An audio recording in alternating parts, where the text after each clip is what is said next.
So sa video ito, pag-usapan natin kung okay lang ba na hindi magpalit ng gear oil sa loob ng isang taon or 10,000 kilometers odo. At kung gaano ba talaga kadalas yung pinaka-ideal ng pag-change gear oil. Ginawa natin itong video na ito dahil halos isang taon na rin or 10,000 kilometers odo na rin mula nung last tayong nag-gear oil or nagpalit ng gear oil natin. At yung katunayan yan ay yung video po natin. Ayan, dito sa part na to. Ito pa yung huling change gear oil natin kay Scarlett. Kung makikita nyo, 1 year ago pa po yan. At to be specific, December 26, 2023. So March 20 na ngayon, 2025.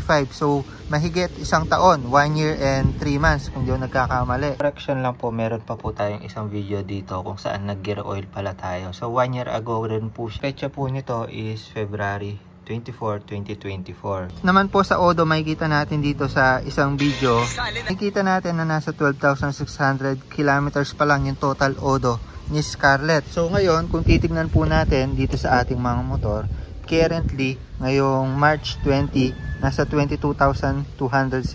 So kung ima-minus natin yon, pumapatak ng mga halos 10,000 kilometers odo yung gap or yung interval mula nung last nating nag-gear oil dito kay Scarlett. So sinadya talaga natin yon para malaman talaga natin kung malinis pa ba yung gear oil natin dito sa motor after ng mahabang panahon. Dahil marami din kasi nagtatanong sa akin kung okay lang ba na sundin yung nasa manual natin or kahit na at least kalahati nun. Kasi kung magbabase tayo sa manual, yung final drive oil natin is makikita natin dito 2 years yung pinaka replacement po niya. So meaning at least kalahati or 1 year, goods ba siya na hindi tayo magpalit? So para masagot nga yan, ito na yung actual na experience natin. 1 year, walang palit-palit na gear oil. Tignan natin kung malinis pa. Pero take note lang po, kagaya ng mga sinasabi ko sa mga previous video natin, kung nabahaman po yung motor natin or napasukan ng tubig yung hose dito sa may pinaka-exhaust or outtake ng gear oil natin, kailangan po talaga nating magpalit ng gear oil agad-agad kasi panigurado may makakapasok na tubig dyan. So ang cons po kasi nun, pag di tayo nagpalit at napasukan po yan ng tubig,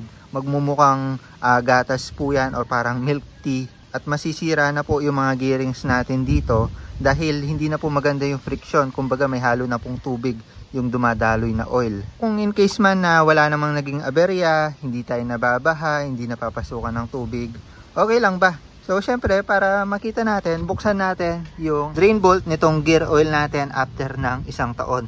Napakatagal na. Gamit lang tayo ng 12mm socket wrench. Open natin siya counterclockwise. At sasahuran po natin itong puting papel. So dito makikita natin kung may mga granules or parang mga buha-buhangin tayo makikita dito. Pag ganon, ibig sabihin hindi na po talaga okay yung ating mga gear oil. Ayan, kung makikita nyo dito, ayan, pagkita ko muna sa inyo, yung unang tulo nya parang may bula-bula ng konti eh. Ayan, ganito na po yung itsura ng 1 year. Kung makikita nyo, may mga granules na po tayong makikita, may mga parang tuldok na po. So kung kaya naman itong test na to yung nagpapakita ng itsura ng ating gear oil after 1 year po tayong hindi magpalit. Kung makikita nyo naman, parang yung viscosity nya hindi na okay at hindi na po maganda. Though medyo may pagkamalinaw pa, pero hindi na ganun ka-consistent. Ayan o, yung oil po natin. Ayan o, hindi na po consistent yung kanyang lapot. So i-drain lang natin siya ng buo dito sa lalagyan. Tignan natin yung pinaka-itsura niya. Ayan o, kung makikita nyo, yung na-drain po natin dito, ayan, parang kape na siya, parang milk tea. So ayan, dito, take note, hindi po siya nalagyan ng tubig, hindi po nabaha. Pero yung consistency or yung lapot ng ating mga gear oil, ayan o, medyo malapot siya dahil parang nahaluan na nga ng dumi. Kaya hindi na po siya okay sa ating mga gear. So for conclusion, ayan, halata naman, hindi po okay na paabutin natin ng isang taon or 10,000 kilometers odo ito. Kung kaya naman yung pinaka-safe, pangalawa, pangatlong change oil, isabay po natin yung ating mga gear oil. Actually ito, hindi ko masasabing napasukan talaga siya ng tubig kasi may pagkamalapot pa. Yung napasukan ng tubig, makikita mo sobrang lapot talaga niya at medyo maputi-puti na siya. Ito, Di pa naman ganun kalala, pero syempre, obviously, palitin na po ito. So, gawin pa man, syempre, papalitan ulit natin siya ng bago. Kung nakikita nyo naman, si Scarlett natin yung nagiging patunay para alagaan talaga natin yung motor natin. So, kung minsan, sinasalo nyo yung mga sakit, yung mga sira, para nang sa gayon may maituro po tayo sa inyo. At nasa gayon, ma-prevent po natin yung mga yon para ma-maintain po natin ng maayos yung ating mga motor. Actually, nakapag top overhaul na rin tayo dito pero hindi ko pa natatapos yung video, at naging successful yung bid natin dahil naging mas smooth po siya at gumanda po yung takbo niya. So abangan nyo po yun, medyo naging matagal lang yung pag-edit natin dahil mahaba-haba yun. So dito na-predict ko na talaga na magiging pangit talaga yung lalabas na gear oil natin, yung consistency niya, yung lapot. Kung kaya naman nag-ready pa po tayo ng isang gear oil dito. So ito kasi is ipang pa-flash natin dahil kapag nilagay po natin ito rekta, hahalo lang po siya dun sa mga natirang maruming gear oil natin na naipon dyan or na-stock dyan ng isang taon. So bago po natin ilagay ito, ipang pa-flash muna natin to or kumbaga ipang babanlaw para matanggal po yung mga lumang gear oil natin, kumbaga mapapalitan kahit papano nito. Actually ito pwede rin po itong ganitong gear oil extreme, ito pasobra ko lang 80W90, pwede rin po siya sa mga scooter.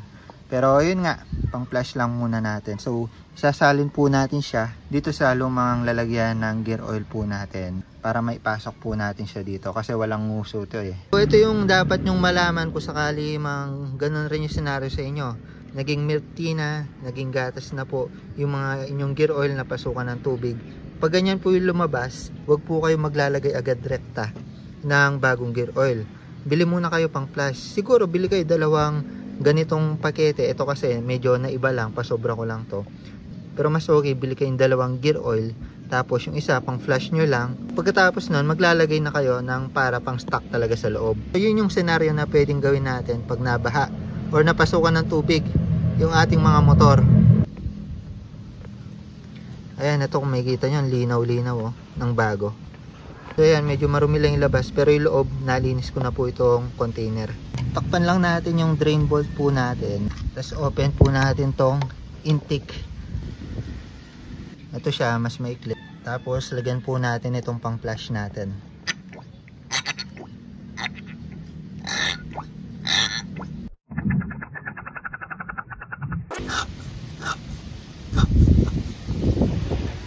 Ayan, tapos takpan lang natin. Paikutin lang muna natin dito sa loob para humalo po yung lumang gear oil natin dito sa nilagay natin. So yan yung gagawin ko dito, diskarte ko dito. Pag gaganahin natin or idle natin yung motor natin, mga ilang minuto lang. After nun, patay natin engine. Tapos open po ulit natin itong drain bolt natin. Ayan, dito kung makikita nyo, may nakukuha pa siyang mga puti-puti. So yan, ibig sabihin humalo talaga yung nilagay natin sa lumang gear oil. Ayun no. So yan, kung makikita nyo. So yan, kung makikita natin dito, ito yung bago, ito yung luma. Umiitim din po yung gear oil natin. Ayan no. Iba yung kulay nung lumalabas na bago. So buksan na lang din po natin tong intake para sumingaw po ng todo or mag-drain po ng todo yung sa ilalim. So yung technique naman natin para masimot or sumingaw pa yung natitira sa loob, ginagamit ko tong container na may hangin. Ito wala na ito laman, tapos ginagawa ko pang hangin para lumabas yung nasa, yung natitira sa loob. Ayan, kung makikita nyo, pag pinipisil natin to may lumalabas pa konti-konti. So yan, nalinis na po natin yung drain at intake bolt. Balik lang po muna natin yung drain bolt po natin. Yan, nalinis na po natin yung drain at intake bolt po natin. Balik lang po natin siya. Tapos hand tight lang po natin. So about naman po dito sa ilalagay po natin, ayan, Pro Honda. Galing po ito sa kasa. Ito po yung pinaka-recommended para sa motor natin. Wala po siyang nakalagay na viscosity kaya hindi ako makapagtingin ng ibang brand dahil hindi ko alam yung standard ng Honda Click. Even sa manual, hindi ko makita yung pinaka viscosity nitong Pro Honda na to. Pero ayun, yung iba gumagamit ng shell, ng motor. Kayo kung may mare-recommend kayo na maganda, pwede nyong ilapag dyan sa comment section.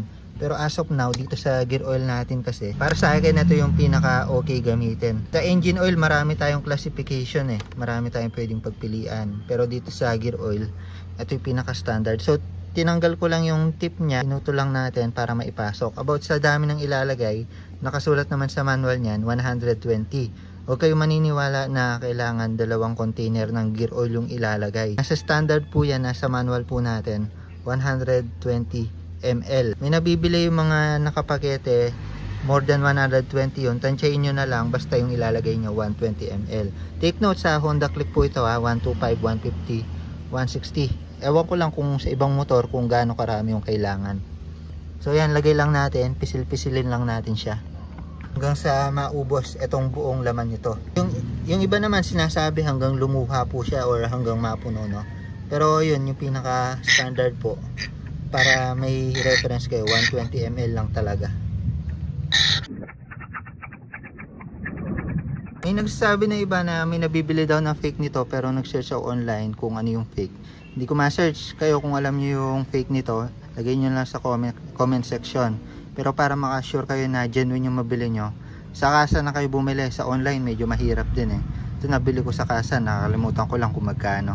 So pagkatapos nun yung intake bolt, lagay na po natin siya. So yan, okay, nakapaglagay na tayo. Start natin mamaya. So pagkita ko lang ulit itong lumang gear oil natin na 1 year and 10,000 kilometers odo. Kung titignan natin dito, parang pure ano siya, no? Pure pa rin na gear oil.